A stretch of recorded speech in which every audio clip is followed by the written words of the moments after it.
The Armed Forces Minister James Heappey joining us now. You've been very busy over the last few days, Mr Heappey. Thanks for taking the time to join us again this morning. Reports in Germany over the weekend that Russia could begin an invasion as early as Wednesday. How seriously are we taking that in the UK? Very. I mean, we've seen now that there's 130,000 combat troops around Ukraine's land borders. There's thousands more on amphibious shipping in the Black Sea and the Azov Sea. Russia has concentrated artillery, missile systems and combat air in the area. And perhaps more ominously, although it grabs less headlines, all of the combat enablers, the logistics, the fuel, the medical supplies, the bridging assets are all also now in place. So the reason that the travel advice changed on Friday and the urgency of the messaging since is that the attack could effectively now happen with no notice. That's why we've told UK citizens to leave, and as you'd imagine, that's why the diplomatic effort is being redoubled, and people in this building are working very hard to make sure that our response is properly calibrated. Yeah, and your boss, as we know, has cancelled his holiday. That's what our view is in the West. But have a listen to, if you would please, to what the Ukrainian ambassador to the UK told me on this programme last week. Here we go. I believe personally that we are not there yet, and it can be avoided quite easily. And he is still raising the sort of the hand in the diplomatic negotiations.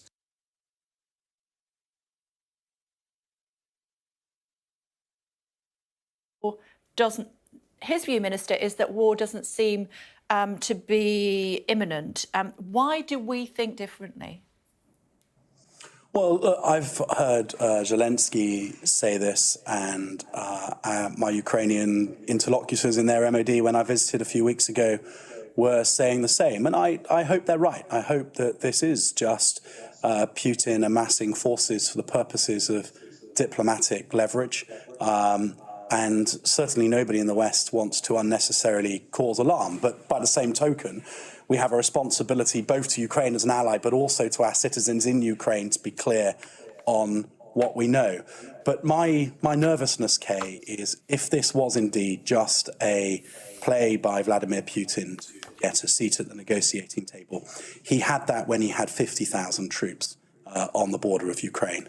But he's kept on building them up. My fear is that it is now very imminent indeed. That's not to say that it is definitely going to happen.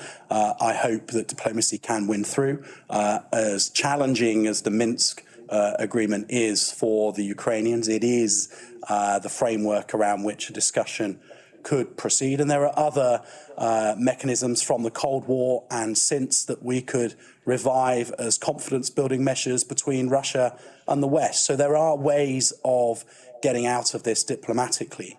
But we should be absolutely clear. You're seeing it on open source. It doesn't require secret intelligence to show you that there is a very, very worrying, very credible force now amassed around Ukraine. And it's on that basis, of course, that we're offering the travel advice that we are. And that causes the urgency with which we're all working. You've written in the Times this morning, Minister, I'm sure people will find it an interesting read, talking about cool heads, time for cool heads and a clear message to Russia. We know that your boss spoke, Ben Wallace spoke, the Defence Secretary, on Saturday, I think, comparing Putin to Hitler, basically. Did he misspeak? No, I don't think he was making any such direct comparisons, either between individuals involved in this on the Russian side and certainly not with allies of ours.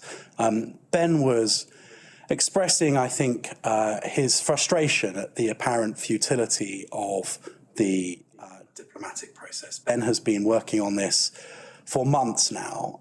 He has been to the fore in the UK government in advocating for support to Ukraine.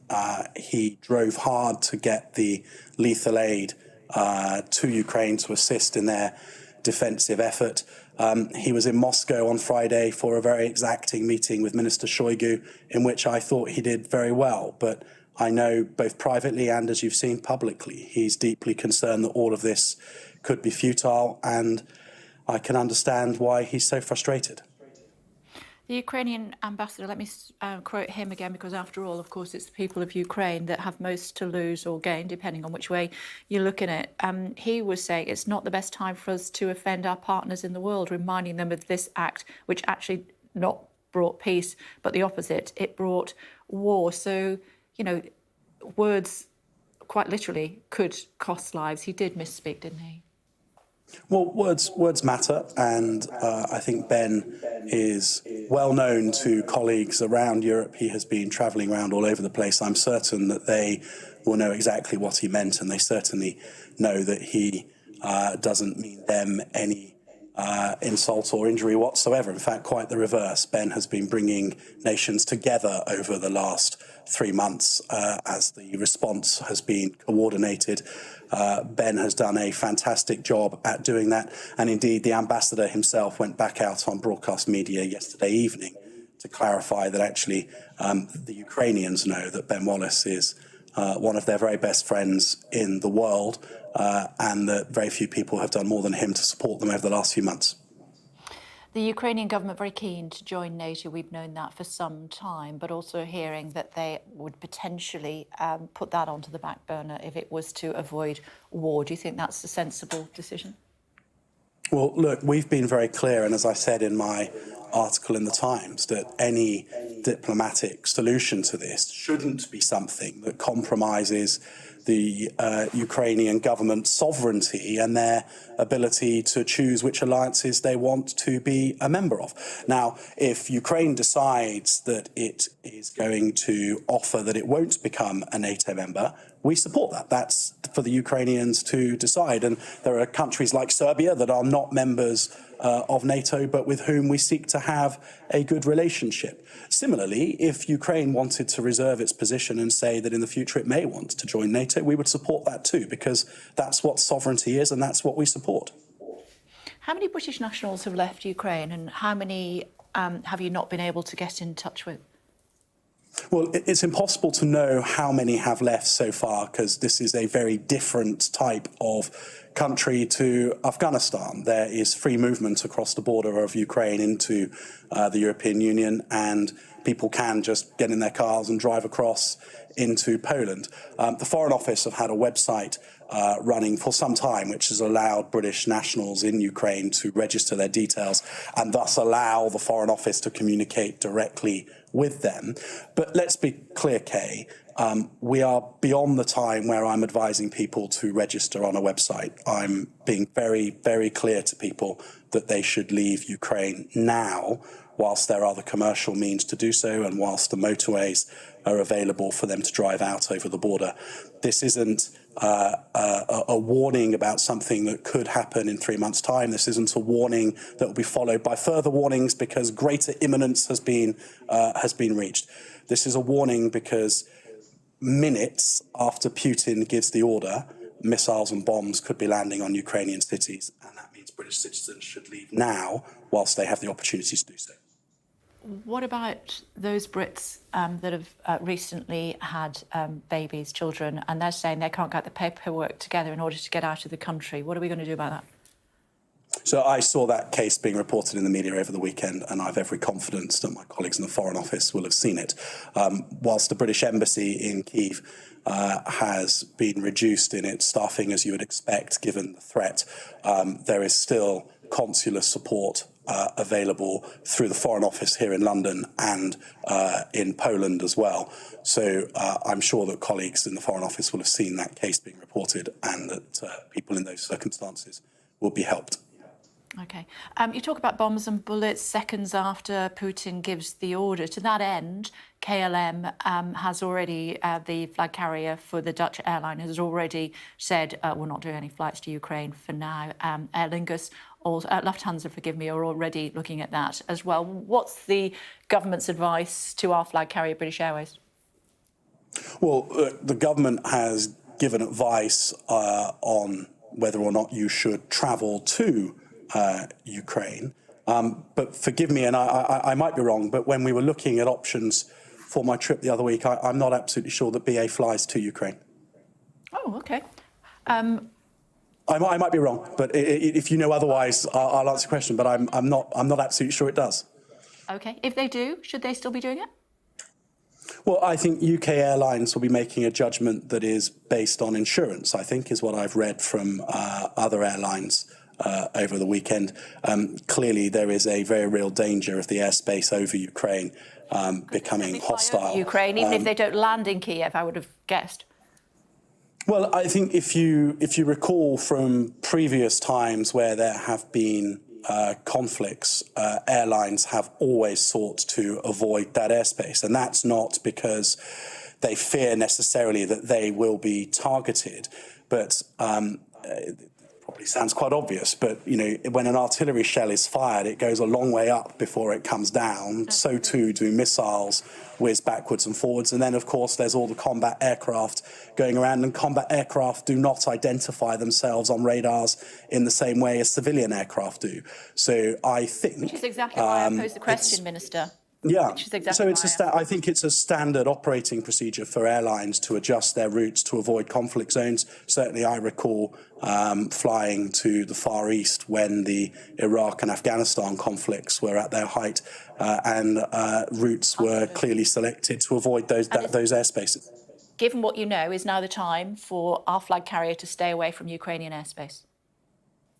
Well, that's an operational judgment for them. As it stands today, there is nothing in the airspace above. As it stands today, there's nothing in the airspace above Ukraine. It's not my place to, live on your show, offer advice on whether or not an airline should fly through a certain country's airspace, but I'm certain that the Department for Transport, the airlines themselves, and indeed the civil aviation authorities of the countries that neighbour Ukraine will all be making a judgment. But for the time being, there is nothing in Ukrainian airspace that would stop you from flying over it.